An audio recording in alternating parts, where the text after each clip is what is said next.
All right, welcome to another deep dive. Today we're taking on Puritanism, but not just the pilgrim hats and buckle shoes. The kind of stuff we remember from high school English class. We're going to dig into how Puritanism really shaped English literature in the 1600s. And to guide us, we've got some excerpts from an academic text. Let me tell you, some of this stuff is pretty surprising. Yeah, it's funny how we often think of Puritans as all about strictness and rules, but their quest for freedom, religious and political freedom, played a huge part in shaping their lives and the literature of the time. Okay, so we're not just talking about like fire and brimstone sermons then. Way more to it than that. Think about John Calvin's idea of predestination. Predestination. Yeah, that God had already chosen who would be saved. Huge for the Puritans. It fueled this drive to create a society that reflected their understanding of, well, God's elect. So they weren't just trying to be, holier than thou. They were actually trying to build a nation based on those specific beliefs. Exactly. And this brings us to their relationship with the monarchy. Puritans believed in the power of parliament, individual liberties, all that. They saw the monarchy as kind of like an obstacle to a truly reformed England. So reformers, but also like revolutionaries. You could definitely say that. Yeah. And this clash really comes to a head during Charles III's reign. He's all about the divine right of kings, right? But the Puritans are all for Parliament's authority, and this whole power struggle ends up leading to the English Civil War. Whoa, hold on. So we're talking about a full-blown war, fueled by these religious and political tensions, not just some polite disagreements over tea and crumpets. Yeah, no Tea Party here. And what's wild is that the Puritans were never actually a majority in England. But their convictions, their willingness to fight for their beliefs, it actually leads them to, well, temporarily control England under Oliver Cromwell. Makes you think about how all this upheaval must have impacted the literature, right?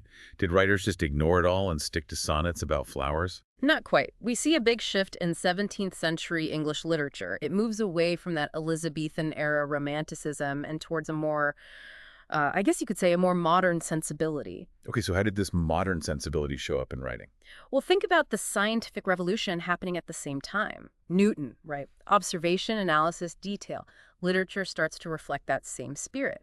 You get the rise of criticism, a focus on like the human condition, and even explorations of individual psychology. So less flowery language, more focus on the nitty-gritty of human experience. Precisely. And this emphasis on detail and analysis even leads to new forms like biography and autobiography. Writers are obsessed with documenting people's lives, almost like scientists with their subjects. It's fascinating how it's all interconnected, right? Politics, religion, science, literature, it all feeds into each other. But let's get back to the Puritans. Did their influence on literature just mean everything got super serious and somber? That's a common misconception.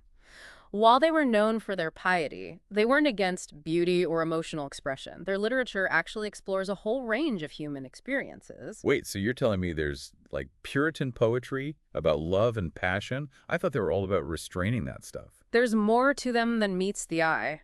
John Milton, probably the most famous Puritan writer, is a great example. He produced some of the most beautiful and emotionally charged poetry in English, and he was a huge advocate for free speech. Okay, I'm starting to see how limiting it is to just call Puritan literature boring or preachy.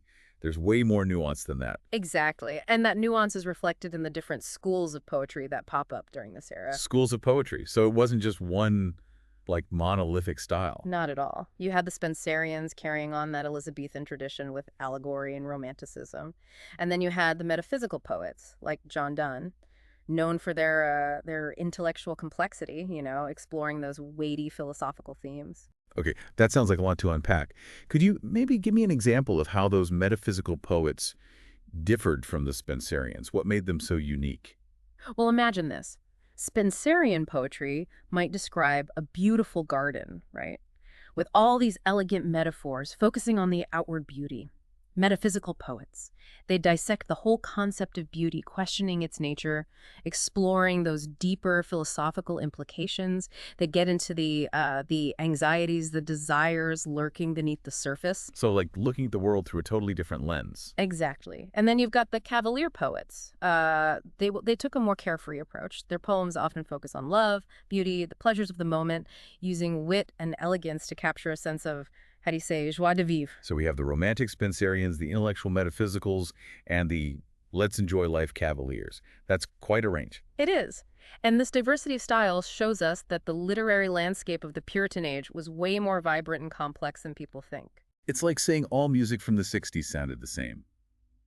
You Right. had folk, rock and roll, Motown, all happening in the same cultural moment. That's a great analogy, and it shows that even within a seemingly strict religious movement like Puritanism, there's this flourishing of artistic expression, reflecting all sorts of experiences and perspectives. This is already changing my whole perspective on the Puritans. I'm seeing them as much more than just those stern figures in black hats. That's the beauty of diving deeper into history and literature.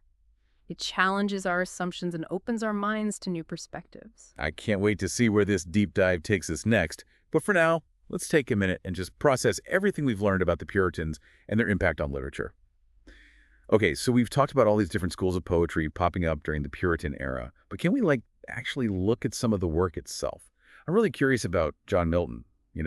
He was a devout Puritan, but his poetry is, well, anything but dry and preachy. Yeah, Milton's a perfect example of how that Puritan worldview could produce art that was both deeply spiritual and intensely human. He was super involved in all the political and religious stuff going on, even served as a propagandist for Cromwell's government. So not just a poet, but a political activist, too. Exactly. And his prose from that period, it's fiery, polemical, but his poetry, that's where you really see his genius.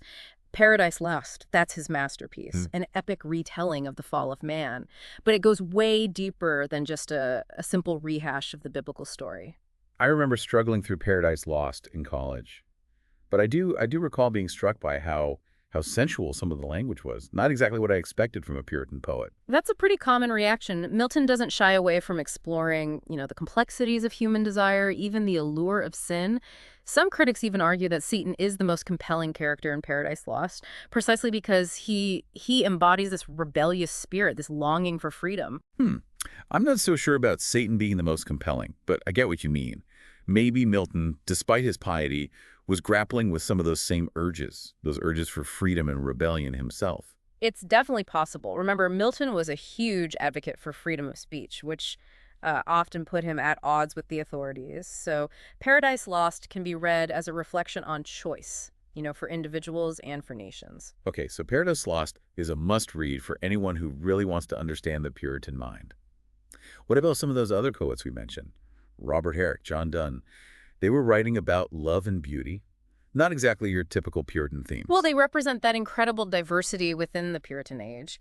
While Milton's wrestling with these epic themes, Herrick and Donne are exploring those more personal, intimate sides of human experience. Let's start with Herrick. He was a Cavalier poet, right? Those are the ones who celebrated the good life.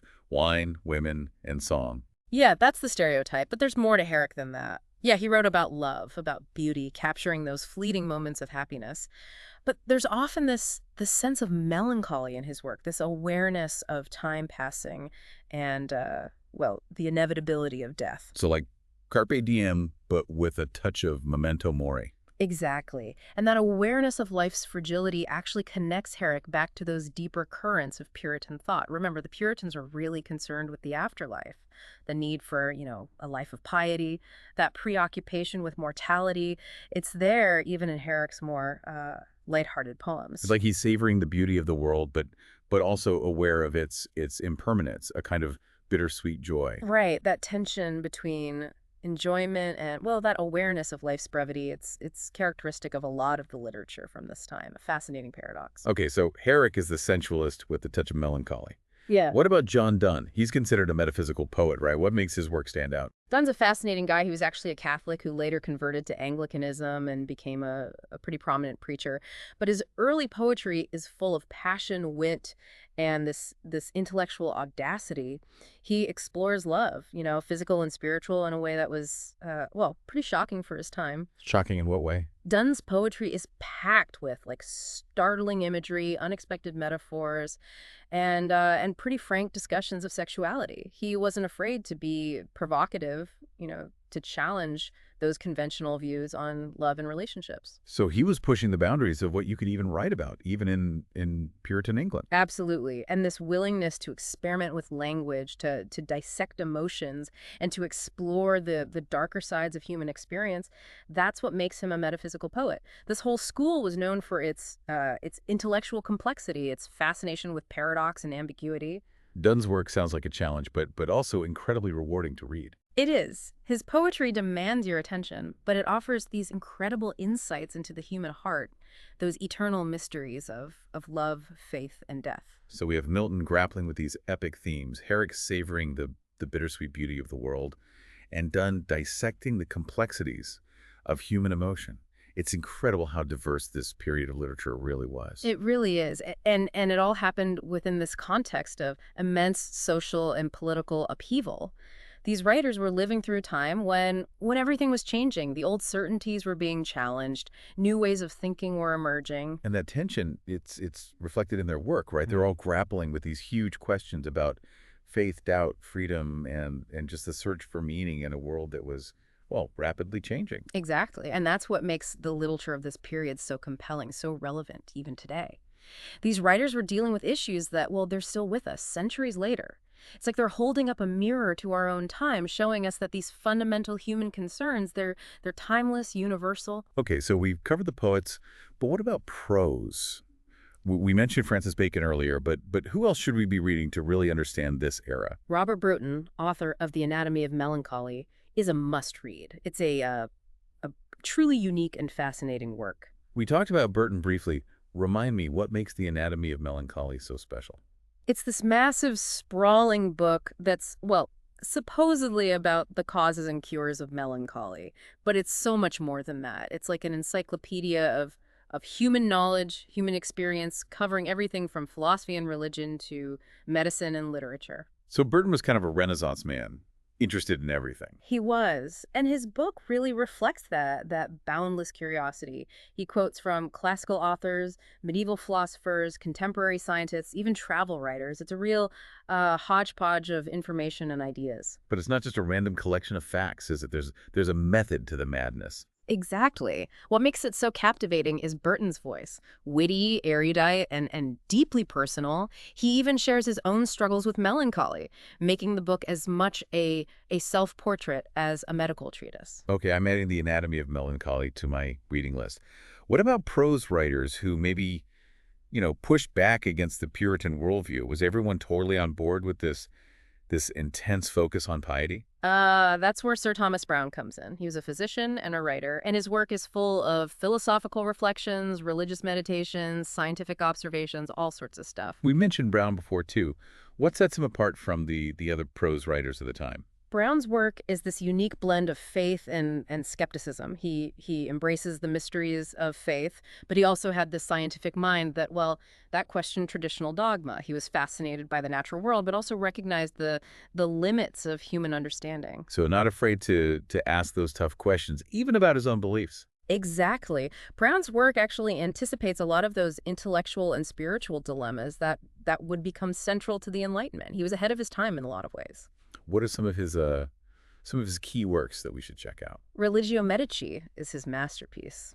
It's this deeply personal meditation on faith, doubt, the nature of belief, and it's written in this beautiful, almost poetic prose. So like Burton, Browne was a master stylist as well as a deep thinker.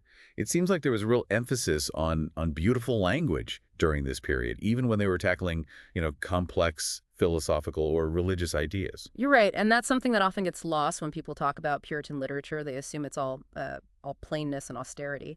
But these writers understood the power of language, to move and inspire, even when dealing with serious subjects. This whole deep dive has been so eye-opening. I'm starting to see the Puritan era as this incredibly dynamic period full of contradictions and complexities. It wasn't just about fire and brimstone sermons and strict moral codes. It was also a time of great intellectual and artistic energy. That's a great observation, and it's something we'll continue to explore as we wrap up this deep dive and consider the lasting legacy of the Puritans and their impact on English literature. All right, welcome back. to our deep dive into Puritanism and how it influenced English literature in the 1600s. Yeah, it's been pretty amazing, hasn't it? Exploring this movement, known for its strictness and piety, and seeing how it led to this vibrant and diverse literary landscape. We've definitely debunked some myths along the way. For sure. We've seen the Puritan writers weren't just about, sermons and moralizing. Right. They were wrestling with these complex questions about human nature, about freedom, the search for meaning in a world that was changing so rapidly. And their work still resonates with readers centuries later, which is pretty incredible. So as we wrap up this deep dive, let's talk about the legacy of the Puritans. Okay. How did they shape not just the literature of their time, but the way we think and write today? Good question. Legacy time.